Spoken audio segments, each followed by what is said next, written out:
रविवार 8 फरवरी की सुबह 10 बजे आए जल प्रलय के भयानक मंजर को रेनी गांव के लोग कभी भूल नहीं पाएंगे। इस आपदा ने सब कुछ तबाह कर दिया। अभी भी डर के साये में सहमे ग्रामीण नदी के बढ़ते जलस्तर से काफी खौफ में हैं। वे रात भर सो नहीं पा रहे। उनके घरों में जल प्रलय से दरारें आ चुकी है।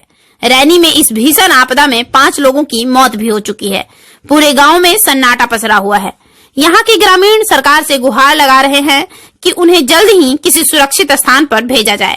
यहाँ पर कुछ समाज सेवी लोगों ने आज जगह जगह प्रभावित लोगों के लिए भोजन की व्यवस्था भी कर रखी है। ऑली ऑफ रोड वॉरियर्स ग्रुप के कुछ युवा अनूप रघुनाथ, नवीन, हेमंत, देवेश, मनोज, शिवंचल और धीरेन्द्र इस आपदा में प्रभावित लोगों को भोजन मुहैया करा रहे हैं।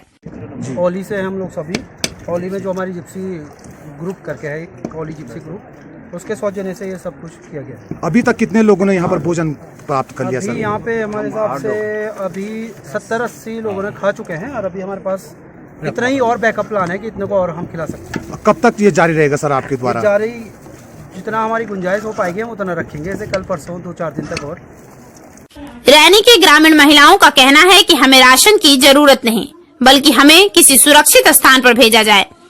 उन्हें डर है कि फिर ऐसा खतरा हो सकता है। जल प्रलय में पूरी तरह तबाह विद्युत कंपनियों को अरबों रुपए का नुकसान हो चुका है अभी तक, और कई जिंदगियां उजड़ गई हैं। कंपनी के बचे लोग अपने घर की ओर निकल रहे हैं। रैनी चमोली से नवीन भंडारी की रिपोर्ट।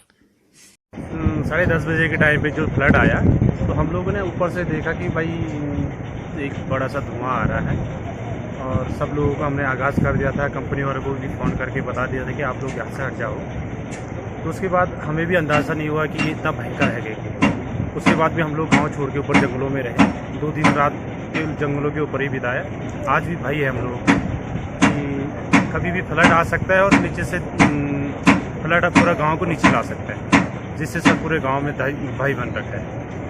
और उसके बाद देखा जाए तो ऋषि गंगा पोर्ट ये जो बना उससे तो नुकसान ही है, फ़ायदा शायद गांव वालों को कुछ भी नहीं है। न वहाँ पे रोज़गार मिला, ना ही कुछ उस कंपनी से कोई फ़ायदा मिला, वो तो नुकसान का ही कारण है।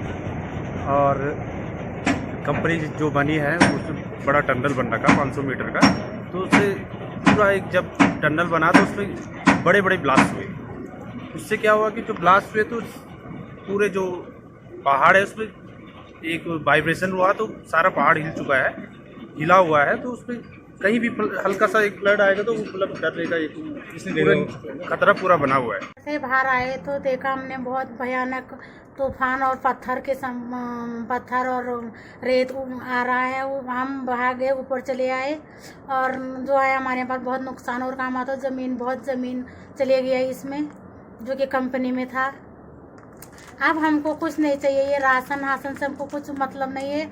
हमको केवल विस्थापित कहीं पर जगह दे दो रहने के लिए, जहां हमारे बच्चे और हम रह सकें। उस दिन तो हमारे गांव में हलचल मच गया, सब बौखला गए।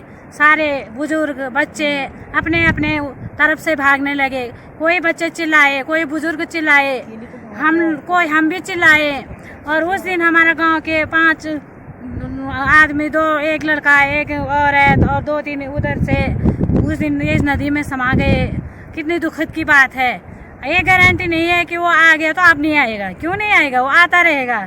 हमारे मकानों में दरार पड़ गए हैं, रहने लायक नहीं है। हम दिन में हम लोग नीचे घर आएंगे, रात गुजारना हमें जंगल जाना पड़ रहा है। कब तक जिएंगे हम ऐसा करके?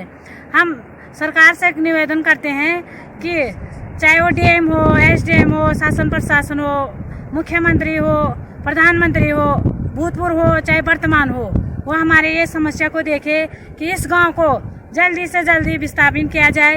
जब तक वो महीना लगे, 2 महीने लगे, 3 हमें लिखित कार्रवाई नहीं देते, तब तक हम जंगलों में अपने जीवन व्यतीत करने के लिए तैयार हैं। ऐसा क्या होता बेटा, हमारा तो इधर ऐसा हो गया कि ये कंपनी जब से 2006 से कंपनी आई तब से हम नुकसान में, क्योंकि इन्होंने हमारा ज़मीन ले लिया हमसे। एक तो सबसे खाली ज़मीन 7-8 हज़ार रुपये नाली खरीद दिया। फिर बोला कि तुम्हारे बच्चों को हम नौकरी देंगे, आपको ये देंगे वो देंगे। फिर कंपनी चालू हुआ तो उन्होंने हमको ना नौकरी दी ना कुछ दी। हम लड़ते रहे। फिर इन्होंने हमको चुप कराने के लिए हमारे ऊपर खुद में एक इस गांव की रेणी गांव की मैं महिला हूँ, मेरा नाम बीना देवी है। इन्होंने मेरे पे इतना केस दर्ज किया कि मैं 6-7 महीने केस में रगड़ती रही। खुद अपने पैसे इकट्ठे करके मैं हर महीने कोर्ट में जाती रही। इन्होंने मेरे को इतना दबाव दिया कि मैं किसी के सामने बोल ही नहीं सकी कि हमारे गांव को ऐसे मत करो कह के। जी, जैसा कि जो आप यहाँ पर भीषण आपदा देखी गई थी, तो उस समय आप लोग कहाँ मौजूद थे? हम घर ही में थे। जब आया तो क्या करते, हम चिल्लाते रहे, फिर ऐसा आया कि हम आँख ही नहीं देख पाए। इस गांव के कितने लोग इसमें मलबे में गायब हो चुके हैं? इस गांव के तो 5-6, एक बूढ़ी माँ थी वो जो अपने खेत में काम कर रही थी और आवाज लगाते ही वो बह गई। जो जिसने देखा भी तो वो भी बौखला गया, इतना हिला कि हम पूरे गांव ही छोड़ के, जो बुजुर्ग लोग तो किसी को खींच के ले गए, कोई वो कर गए, कोई किसी को आवाज देते ही तो तब तक तो वो पूरा ले गया।